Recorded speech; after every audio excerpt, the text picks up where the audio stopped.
What's up? So, this type of content is necessarily new to my channel and how I usually do things. However, I want to take this opportunity to kind of, you know, talk about some real life stuff and some stuff that I think would potentially help the next person possibly gain some clarity or some insight on what they're going through, because I don't hear a lot of people talk about this. And recently, I have heard some individuals speak upon this, and it kind of encouraged me and, you know, showed me I wasn't alone. So I think it's also my turn to, put that energy out there, and hopefully it reaches the right people.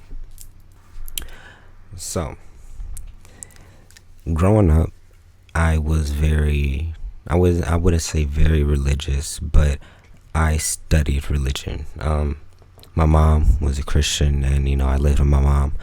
So I was somewhat of a loner. So in my free time, I would just read my Bible. I'd had like this little brown book. And I would go through, read it, I would highlight it. And I was doing that at a very young age. I was doing that like 6 to 10. I want to put, in that time area right there. And I didn't really know why, as a kid looking back, me doing that as a kid showed I was, you know, but it kind of dimmed out as I started going outside more and, I started experiencing life and growing up, the different stuff, you go through as a kid. Um,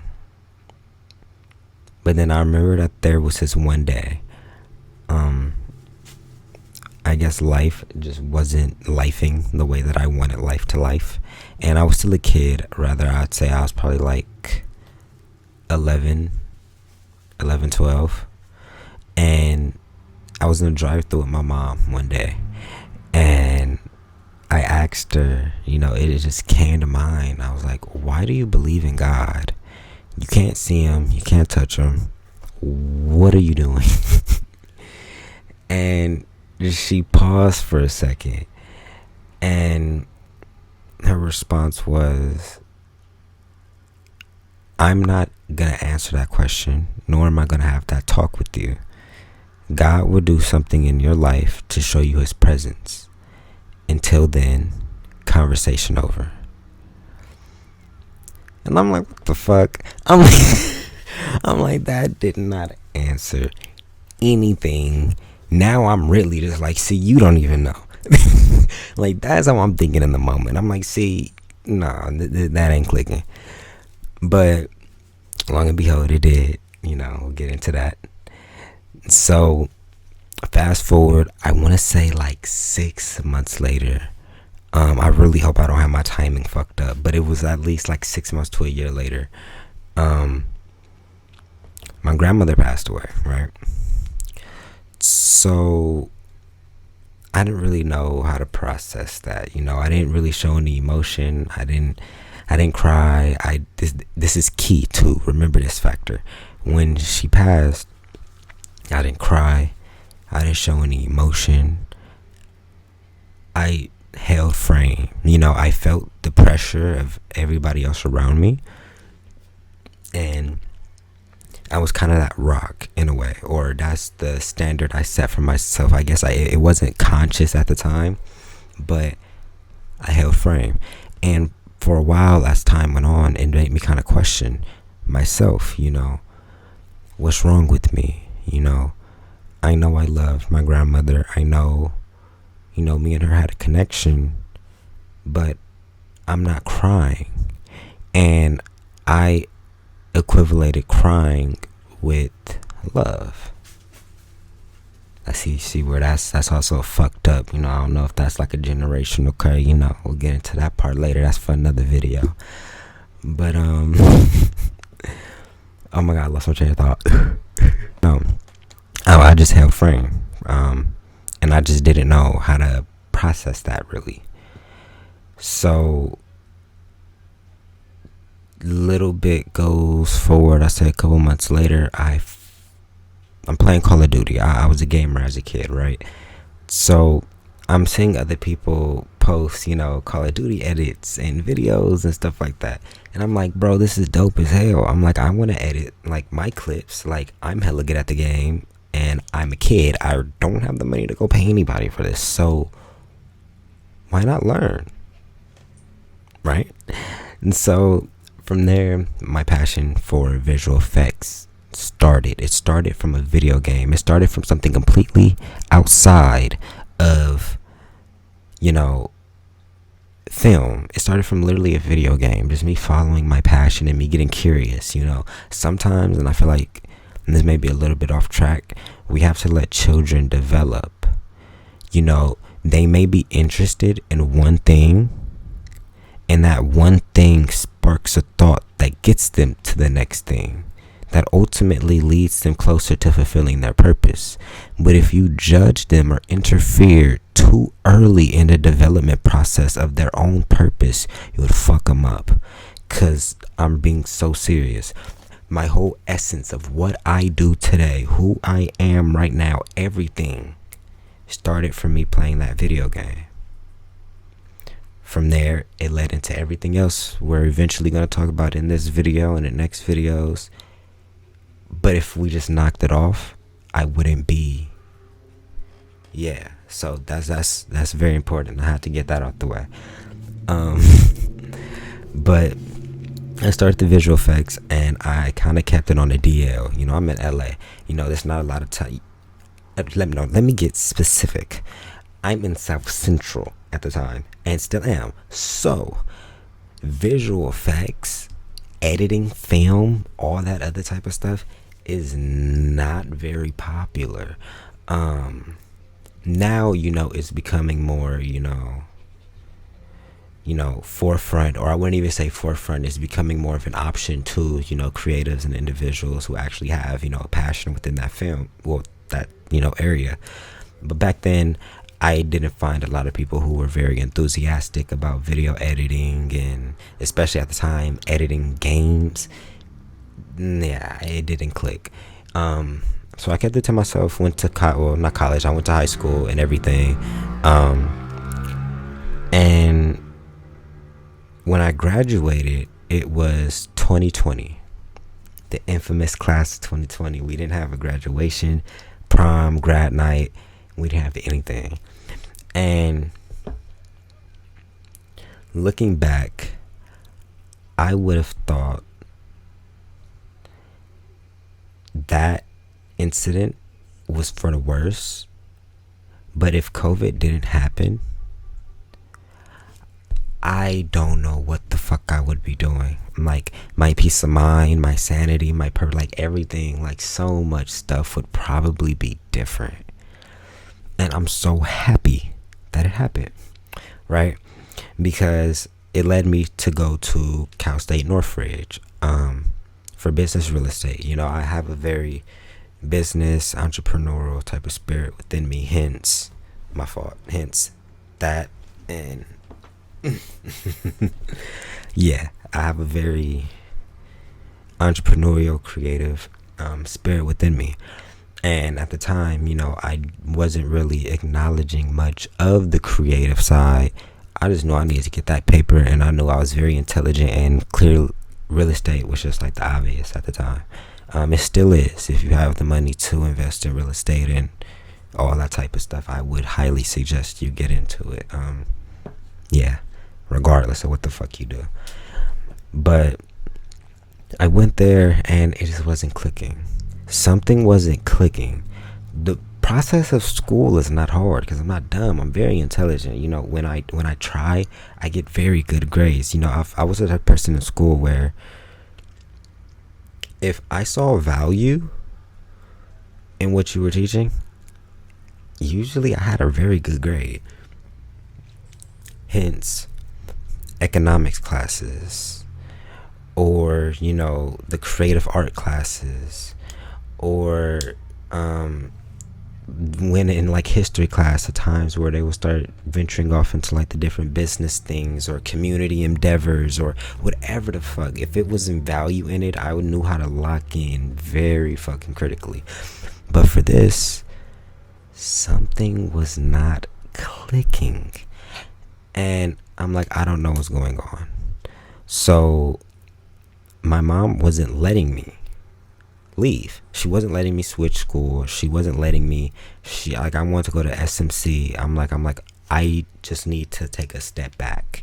Like I know I'm at a university, but like I need to take a step back real quick because something right here isn't clicking. And you know, I don't blame her for this because this is honestly what she should have did as a mother. Well, I'm not gonna say should have did, but as a mother, I see where her heart and where her intent was when she was doing this. But she was straight up like, no, I like where you're at. Why in the hell would you leave a university to go to Santa Monica College? No. Regardless of me saying, I don't want to be here. And that caused tension. And the only way that I saw an out, if I get kicked out. There was probably so many other ways I could have went about that. I was grown at the time. I probably could have just simply dropped out. High key. But I didn't think that deep. I'm like, okay, 1 + 1 = 2. I stopped doing it. They kicked me out. I don't have to deal with this anymore. There is no fine. So that's what I started doing. But I paid attention in certain classes, like my Africana studies classes, etc. Right? So it was about the time where the semester was about to end, maybe, where I knew, yeah, something's about to happen because I know I done fucked up these classes, and yeah, I'm about to have to deal with something. So I get this random call from my grandfather, and long story short, in the next 2 weeks I was taking a trip to Humboldt, to the forest. Last minute, not even last minute, it was so unexpected. It was one of those situations. It was like, hopped on the phone, he brought it up, I'm like, oh yeah, I'll come. And I dropped everything. I took off the time for the vacation. I bought the plane ticket, I'm pretty sure the day of or the next day. It was like, for some reason, just like urgent. Oh, bingo, need to go. And I didn't really understand why. It wasn't clicking. But I took it with a grain of salt, right? So, and then me and my dad, I'm working at Starbucks at the time and stuff. So that's why I said I had to put in like a little notice. But for some reason they accepted it. Like I was really able to go in the next 2 weeks. It was crazy. So I get up there, and the very first day, I was kind of, I got hit by the spirit. I could feel it. It made me somewhat present in a way. I was somewhat, acknowledging that I could feel her energy. It was the introduction of it. I'm not really sure how to explain this, but it was kind of just the energy of like, wow, thank you. Like I was just in a very grateful energy. And then that same day, and then remind you, it's the first day of the trip. I went for a week. My grandfather calls me over to his place. It's a property. It's a couple houses on the property. So I walk over to his place, and as soon as I walk in, he gives me this chain. It's an ankh. I'll put some pictures or like a video or something like that up on the screen of it. It's an African piece. And usually when you see things like that, it's not tied to something good when you're talking to like Christians and stuff like that. So when I first saw it, I was like, oh, this is different. Okay, thank you. And I put it on, and he was like, okay, but now that I gave this to you, I want to talk to you. And he started talking to me about the importance of school and everything. And at the time I was saying, I want to do YouTube.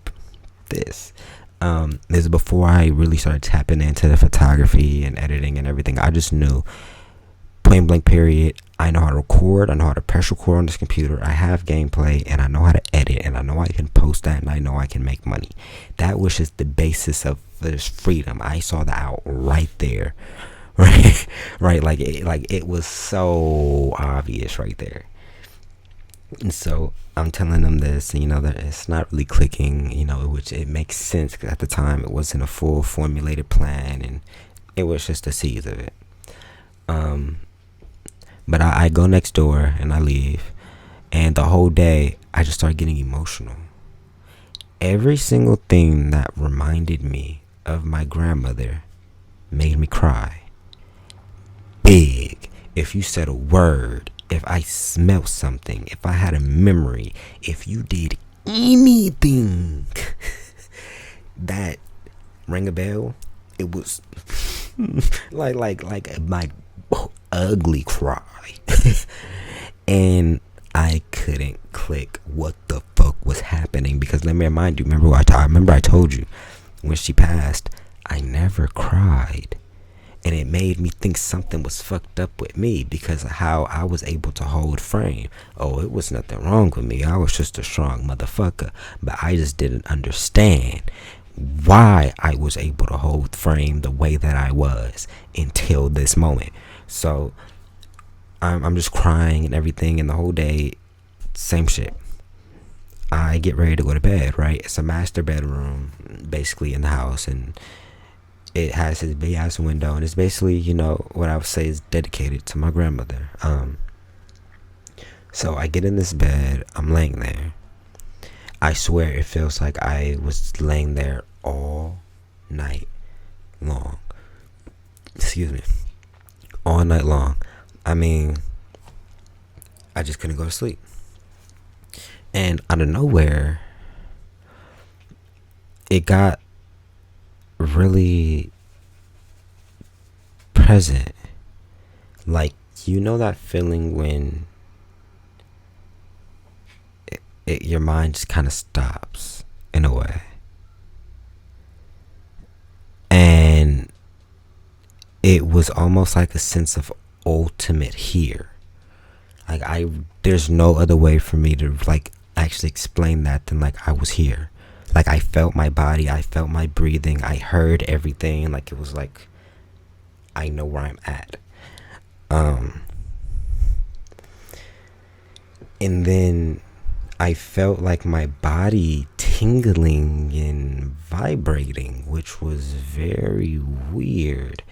It just was like an energy was coming through me, and I didn't know what it was. And I'm just like, okay, is my body falling asleep or some shit like this? Like, what the fuck is going on? And then it picked up. Like, it was like a fast paced energy was just like shooting through me. Like, it wasn't like a pressure of energy to where it feels like I'm getting hit, where it's coming through the outside. It was like something that was already in me, and it was just, oh my god, like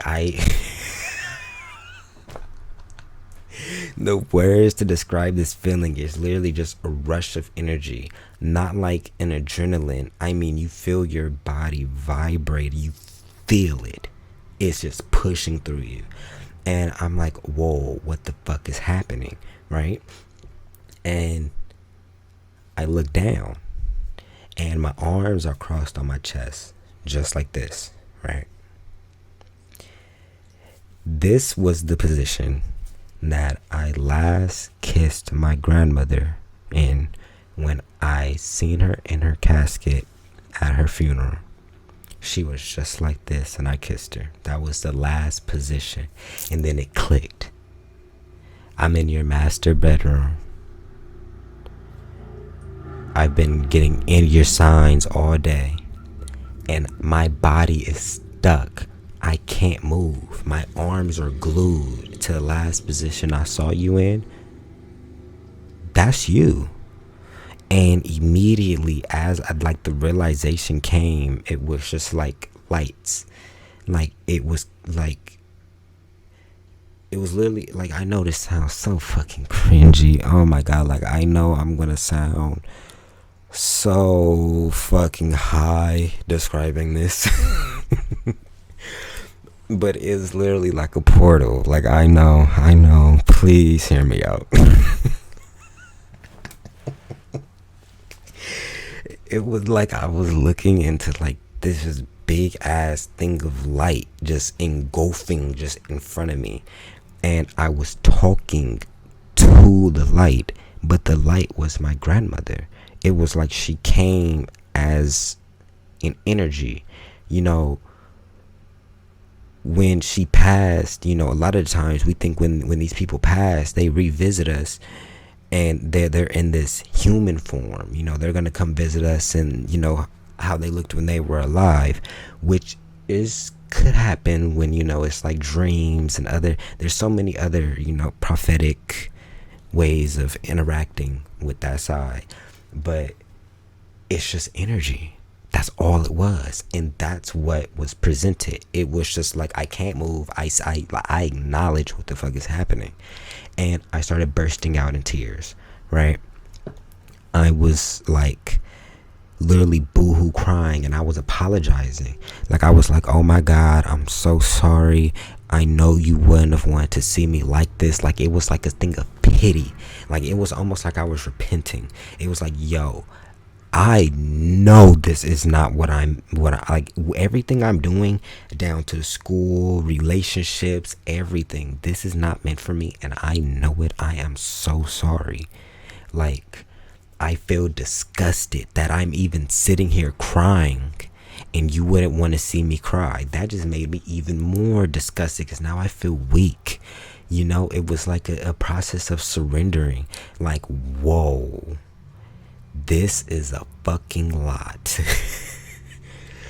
And you know, it was kind of just like, for a second it was like back and forth dialogue where it was like, I'm sorry, and then it was like, you're okay, and yeah, it was like it was telling me things to where right now I can't physically remember the exact words, but it was kind of just, it was saying certain sentences and certain words that I know my subconscious needed to register. And that's also important too. We put so much emphasis on what the fuck we can remember. We need to also put emphasis on what we can't remember, because our subconscious is way more powerful than your conscious. If your subconscious was able to soak it up and really intake it, you could go about your life and not even have to consciously think about it until you need it. And I feel like that's what was happening in that moment.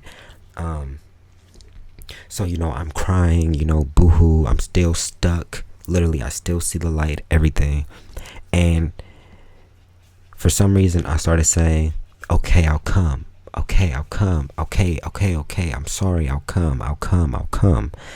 And I didn't know what I was saying I'll come to. At the time, I just thought that you want me to move up here. Nigga, let's go.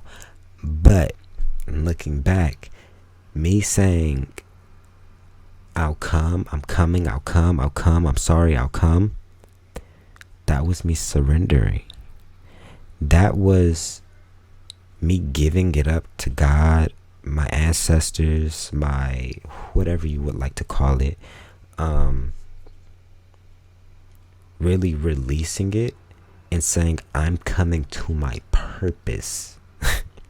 Like, I tried to live and do shit my way, and I'm not fucking with this. Like, I'll come, I'll stop running, I'll listen, all faith into you, fuck it, let's get it.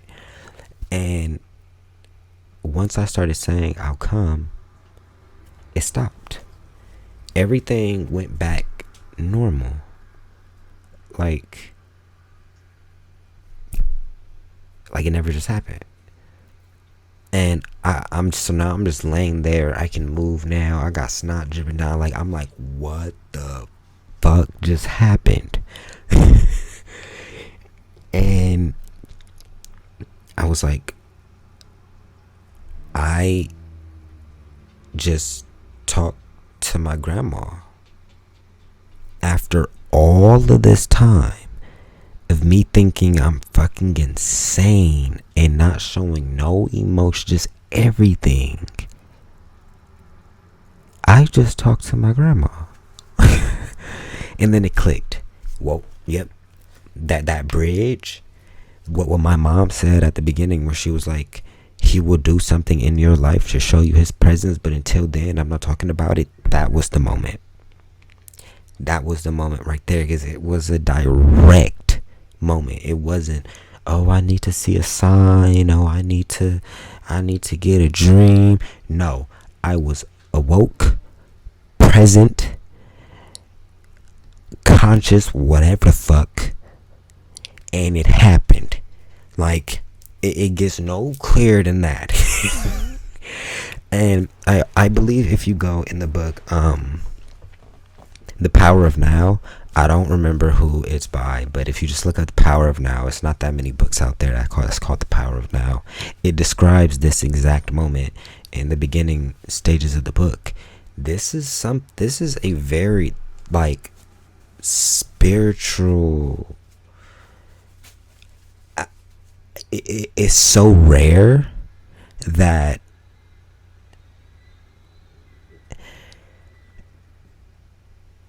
it do I want to go there? Fuck it, I'm gonna go there. It's so rare that it makes you question a lot of the people who claim to be spiritual and have had awakenings. Their authenticity, however the fuck you want to say it, you know what I'm trying to say. It's one of those to where it's like there's no disconnect. I don't have to go to sleep, medicate myself, go somewhere, do something. At any given moment, at any given second, you can reach your hand out and touch me, like, and just stop time. God has that power, and God is very fucking real. I want to say that. But throughout the rest of the trip, it just kind of brought a lot of stuff to, like I just started becoming a lot more conscious. Like, whoa, is that why I like this nigga so much? Because, you pay attention to him. Eritrea, we both was in the same vicinity, Kershaw District. I'll tell you all the backstory of who I actually am and all that other type of shit in another video. But it just started clicking. And then I was able to break the barrier between my guidance and my ego. That moment right there brought a level of self-awareness to where it was like, okay, I hear you. Now I can hear. Before, when I heard the voice, probably ignored it, didn't give a fuck, didn't hear it. No, now I hear it, I see it, and now you're making me like, whoa. It was like a disconnect, because everything that was being told for me after that night spiritually contradicted everything that was going on in my present reality. After that trip, everything started to break down. I mean everything. My relationship, which I feel like I should touch on because it played a very big part in where I am now, that shit fucked up, and that was like almost a 2-year relationship. I finally got kicked out of Northridge. Friends started showing, I'm not even calling them niggas friends, I'm gonna call them people who were part of my journey at that time, started showing their true colors and started teaching me the lessons that they were intended to show me while they were in my life. I think that was a way healthier way of saying what I actually wanted to say. But it started breaking down my life. The whole foundation of what I thought I truly had, of what I thought I stood for, what I thought I wanted, the nigga I thought I was, no. It was done. All of the what LA puts on you, you gotta be hard, tough, you gotta, it was done. I was like, I give up. This is too much pressure. I don't want to be a part of anything. It put me in like such an isolation. It was like a tower moment for, my spiritual people. You know what that means. It was a complete tower moment. It was like, whoa, this is crazy. But it brought a lot of wisdom in the process of that. And I remember, a couple of months after the trip, I found out that girl was cheating, right? cool, whatever the case may be. It wasn't cool at the time, but looking in retrospect, that's part of the game. But she, I remember it was this one night I was boohoo crying on her front lawn. I didn't want to walk in her house. It was like on some real, like, oh yeah, my heart is you on some foul shit. And I called an Uber home. It was the middle of the night. It was probably like 11. And I'm walking around. Let me remind you, it's not the safest of areas. Where I was walking, it wasn't the safest of areas. And I was aware of that. And I purposely started walking. And in my head, I'm boohoo crying once again, walking through the middle of the night crying. And in my head, I'm like, literally, like, it was damn near like suicidal thoughts. Like, I really had suicidal thoughts. Like, I was like, I really wish a car would just roll past and just stop it right now. But I know God is not going to do that, because I know my purpose is way more than what I'm going through right now. It was like that collide to where I was literally crumbling. My whole, like, my essence, I wanted to stop. I didn't want to go no further. Literally. But as I was having those thoughts, God was talking to me at the same time. And if it wasn't for that trip earlier, I wouldn't have been able to hear it. And that's why it was so powerful, because it literally guided me through everything. Like, that moment was what guided me through everything I'm going through, even right now to this day. Me making this video was because of that, literally. So I'm walking, boo crying. I'm like, I just don't know what the fuck's going on. And I see this lady with a boombox playing old, like, 70s, 80s jazz or some shit on her shoulder, walk out the shadows. I'm like, oh, what the fuck? And I'm like, how are you? She's like, I'm good, how are you? And I was like, I could do better. Like, I was honest. Like, I was like, shit, like, I could do a little better.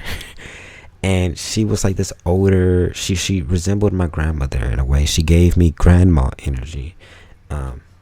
Remember that incident?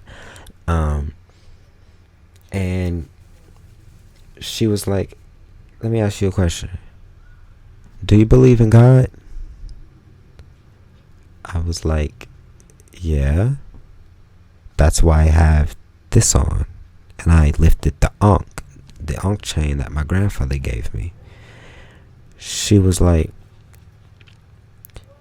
so if you believe in God, believe in yourself just as much as you believe in something that's outside of yourself. It was something in that general, basically telling me, if you believe in God, you need to believe in yourself. And it was like, I have no idea why you're telling me what in the fuck is ahead in my journey, what I'm destined to do. But out of everything you just said, you said believe in myself. Oh, okay. So I take it. She's like, then she was like, okay, have a good night. Have a good night, Plum. Or she called me a cute little nickname, and then she was calling me handsome and stuff like that when we was talking, really giving me grandma energy. It was really comforting, if you know what I mean. It was like, I don't know, weird shit, but it was very comforting. And so I take a couple of steps forward, and I get my phone, because I'm like, yo, I don't know what the fuck just happened. I need to get this on video. I lift my phone up. I'm on the camera. I lift it up like this over my shoulder. I look. She's not there. It's literally like she dissipated back into the same shadows she walked out from. And I turn around. I don't see her. I don't hear the music. I'm like, what the fuck is happening? Like, nobody would believe me right now if I told you this lady just walked out of the shadows with a boombox and told me exactly what the fuck I need to hear, then disappeared. Nobody would believe me. But I swear these, like, look, and out of all the crazy shit I've probably said during this video, let me back up real quick. I swear to God, on my life, you can take, look, on my soul, everything I just talked about fucking happened. No exaggerations. No. No. Oh, I'm gonna bluff it up a little bit, make it sound good. No. I'm being dead ass about everything. It was like real magical shit happening. Like, some people would say paranormal. A lot of people say voodoo. A lot of, fuck them. I'm gonna say magic. My fault. But yeah, that right there was literally like the moment where it was like I just got touched. I don't know what's ahead. Everything's crumbling, but for some reason I have the faith to keep going. And you fast forward to today. Nigga, that trip changed my life. That onk changed my life. God changed my life. Literally. The relationships, my interest, who I was around, every piece of that puzzle started getting rearranged. And even right now, it's still being rearranged. But it's a couple years, about 2 years in, I'm becoming a little bit more comfortable with my gift and my connection to God through that experience. And which is probably why it's leading me now to share it, because I have become way more comfortable in my ability and my connection with God, because I talk to God every single day. I don't need to do all these other practices. I don't need to set, like, I will have a conversation real time in the middle of you talking to me and him will start talking about what you're talking about. That type of conversation, that type of relationship. And I love it so much, because having a true connection with God gives you a certain level of peace of mind. Because if it was up to people, oh, you would go crazy. I promise you would go fucking insane. So, like, yeah, having a connection with God will bring you so much peace and clarity and guidance. And even in moments where you actually are fucking up, you will realize when you have a connection with God, your fuck ups may actually be the things that bring the blessings. So it was never actually a fuck up. God just lets you fuck up. It was like, oh, well, that's how you want to get there? Okay, well, shit, you could fuck up right here. You're still gonna get there. You feel me? It brings a certain level of just lightness. You can't be heavy with God. What is that saying? Like, even when you start looking into, like, the Christian things and just every religion, fucks pinpointing one, everything. When you give your burdens, your stress, your worries to your creator, whether that's Jesus, Buddha, God, earth, universe, whatever you pray to, give it up, and you'll be able to, do your thing a little bit more in this world. Because, bro, I'm only 20. I still have a lot to learn, a lot to experience. But I already know, if it wasn't for God, I'd be going crazy right now. No, like right now, I'd be going crazy. But yeah, that was, just the gist of, my spiritual awakening, how it started, where it led to. I'll get more into detail about the things that happened, friendship wise, relationship wise, career wise, as that is actually, like the meat of, the journey, my actual story, my actual testimony, and how did I get from seeing light one day randomly in the middle of the forest to being a photographer. How did that click? Where did you go from Cal State Northridge under business to Los Angeles Film School for visual effects? Where in the fuck did that happen? Where did you go from a complete emotional wreck to kind of balanced? What the fuck did you do? And that's why I have this, because I'm going to tell you guys. So, until those videos, I hope you guys have an amazing rest of the day, night, whenever you're choosing to watch this video. My father just dropped something. That probably just threw off the whole video. I wonder, am I going to edit this? A part of me tells me I shouldn't edit this and I should just let it be. And then the other part of me is like, oh, be perfectionist, put it out. But for this video, for some reason, I'm going to just raw dog it. I'm going to just put it out. Fuck it. But yeah, let me stop holding y'all up. I love y'all. Hope y'all have a good rest of y'all day. Keep being beautiful, keep being safe. God loves you. Do what you love. Follow your passion. Yeah, you'll be fine. Keep going. Yeah. Bye.